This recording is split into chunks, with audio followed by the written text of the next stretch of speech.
250 শয্যার নাটোর আধুনিক সদর হাসপাতালে প্রতিদিন চিকিৎসা সেবা নিতে আসেন শত শত রোগী। তাদের অভিযোগ, হাসপাতালের বিভিন্ন প্রবেশপথ ও ওয়ার্ডের আশেপাশে সক্রিয় দালাল চক্র রোগীদের বিভিন্ন ক্লিনিক বা ডায়াগনস্টিক সেন্টারে নেওয়ার চেষ্টা করে। এছাড়া রোগী দেখার সময় চিকিৎসকদের রুমে কোম্পানির প্রতিনিধিদেরও ভিড় থাকে সবসময়। এদিকে হাসপাতাল চত্বরে মোবাইল ফোন, টাকা ও অন্যান্য মূল্যবান জিনিসপত্র চুরির অভিযোগও রয়েছে।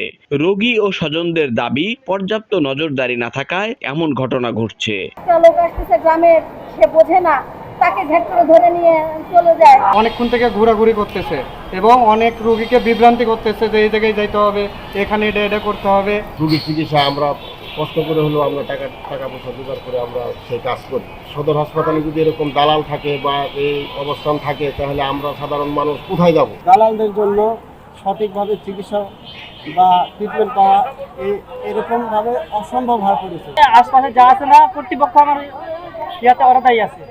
ওরা যদি সংযুক্ত না থাকে, প্রতিনিয়ত এই সদরে চুরি কাহিনীকার ঘটবে। শুধুমাত্র দালালকে শাস্তি দিলে হবে না, দালালের সহযোগী যারা তাদেরকে স্বতন্ত্র শাস্তি আওতা আনতে হবে।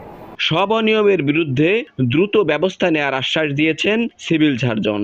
মোবাইল টিম অথবা আমরা প্রশাসনের সাহায্য নিয়ে আমরা এই অভিযান পরিচালনা করি।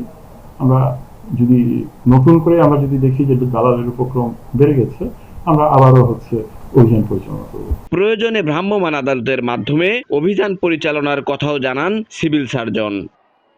ইসাহাক আলী, বৈশাখী সংবাদ, নাটোর।